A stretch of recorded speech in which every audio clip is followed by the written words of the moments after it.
Good evening, one and all. Can I borrow my book as a prop? Thank you very much, Simon. It's a great pleasure to be with you tonight, and I wanted actually to begin by saying thank you very much to the Freedom Association, of which I am a very proud member. And I wanted to say thank you to the Freedom Association, not just for having me tonight and for this fantastic full house audience, which with your normal, very impressive organisation you've laid on, but I also wanted to say thank you to the Freedom Association on behalf of Big Brother Watch, because there is no other organisation that reaches out to fledgling organisations like our own with such unstinting support as the Freedom Association. And we have no better friend in campaigning than the TFA. And I, on behalf of my organisation as well as myself, wanted to say thank you. This book I'm very proud of, and it contains really the key lines and the key messages that Big Brother Watch would want you to take away, not just from tonight, but for the course of this Parliament. And it really is the yardstick whereby we want to try and measure the performance of this Parliament in terms of freedom and civil liberties. And I say that to you tonight, not just because I edited it, but because I'm very proud of the list of contributors that we attracted to write for us. With the help of some Big Brother Watch donors, there is a copy in the office, in the hot little hands, I hope, of every member of Parliament. That's tremendously generous of our donors, of course. No one would remember the Good Samaritan if he only had good intentions. He had money as well. That is something that our supporters helped us to put into parliamentarians' hands. But there's also some contributions from parliamentarians in here. And I think the contribution from Damien Green is one that I would like to hold the coalition to. The contribution from David Davis is one I would like to hold the coalition to. So this isn't just a book for today, as far as we're concerned. It's a book that we want to use to hold them to in future. Having used my prop. Let me just tell you a few of the things that I think have come out of it in terms of the Freedom Bill.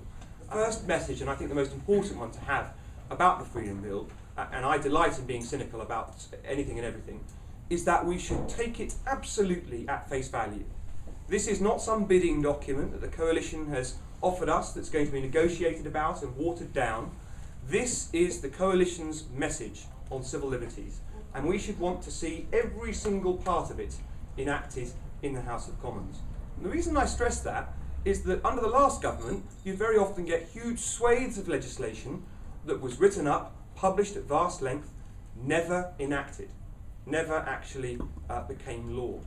But I hope very much that this bill, all 150 pages of it, and its explanatory notes, all 120 pages of it, gripping stuff I add for the tape. When you've got the time, take it away and read it.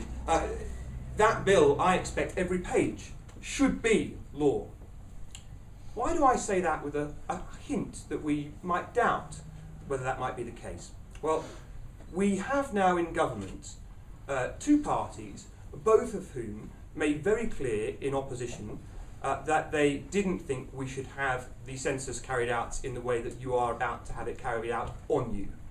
That is to say, this is nothing like the 2001 census. It's certainly nothing like the 1911 census, which anyone researching their family tree thinks of with fondness. This isn't a one-page pencil and paper exercise. It's a 32-page interrogation of your life. When did you last work and who for, and who's in your house at the moment, and what's your sexuality? What God do you pray to?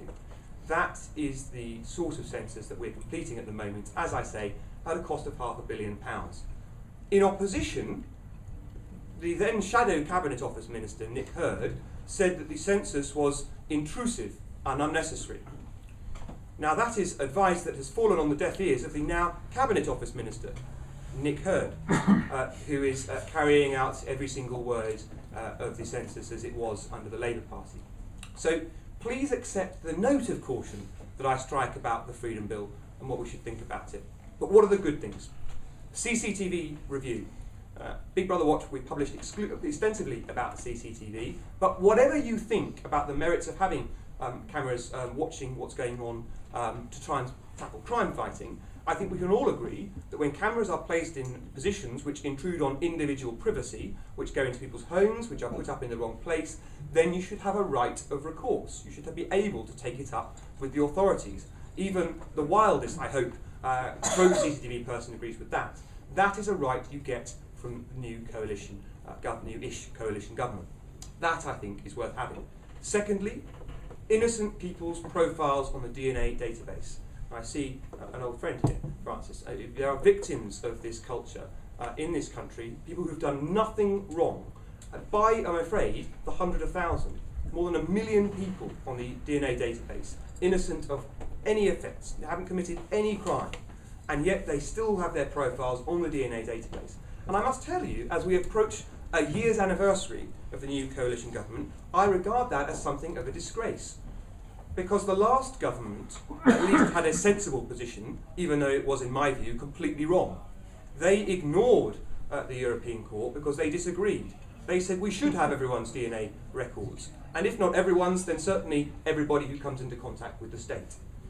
The new government is made up of two parties, both of whom pledged that they would start getting innocent people's DNA profiles off the database. Not only have they not done that so far, they are continuing today. They are continuing to add new profiles. The police forces up and down the country are continuing to add new profiles. That, in my view, cannot be right, but at least we now have the Freedom Bill, which says they're going to stop doing that, and that you have a right to insist that your sample is destroyed. That is a promise we should take absolutely at face value. That is something they are going to do. That is certainly, well, you express your cynicism, forgive me, but if we're not going to believe them, at least we say we believe them, how can we expect them actually to do it? So that is a promise I accept from the government. Done. Deal. You're going to get innocent people's profiles off the database. And if you haven't done it by the time of the next election, then we can expect an explanation. I mentioned, by the way, that profiles are still being added. You are in this country treated completely differently depending on where you happen to be arrested, because it's at the will or the whim of the Chief Constable of the Constabulary that has arrested you as to whether you, as an innocent person, get your sample destroyed or not. Stop and search. Third big issue that we at Big Brother Watch have campaigned on for a long time, and I'm very pleased to see this government finally draw an end to the scandal that has been stop and search in this country.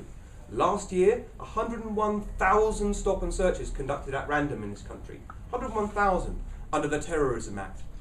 Number of terrorists caught? None. Number of people alleged to have been involved in terrorism, even questioned or charged? None.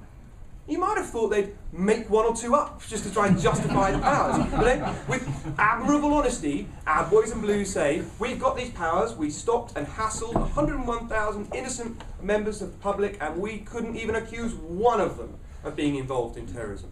And sure, in amongst that 101,000 people, they picked up a bit of cannabis, and they picked up one or two knives, or bladed articles, as for some reason our law calls them, from people that shouldn't have had them on the street. But you've got to ask yourself, is that the sort of society you want to live in, where a representative of the state can walk up to you and say, your papers please? Where are you going now? Oh, Freedom Association, is it? You know, that's Simon Richards again. You know, who are you associating with? What's going to be said there? Who's speaking? Oh, Alex Deane, what's he going to say? What's his background? Your freedom of association, your freedom of movement, your freedom of thought, your freedom of speech. All of them, year after year, under this government and the last, have been systematically violated. But at last, we are told, we're going to see an end to stop and search. Another promise from this government, which I accept. Thank you very much, coalition government. That's a deal that we, as the public, take you up on. And of course, by the way, that 101,000 stop and searches is a dramatic decline. It was 200,000, 300,000 the year previous and the year prior to that. And they still didn't catch any terrorists. When you use powers like that, it's not about terrorism anymore. It's about hassling members of the public and showing them who's boss. Showing that the state's in charge and the individual is not. That's not the right way round. They should be accountable to us, not us being accountable to them.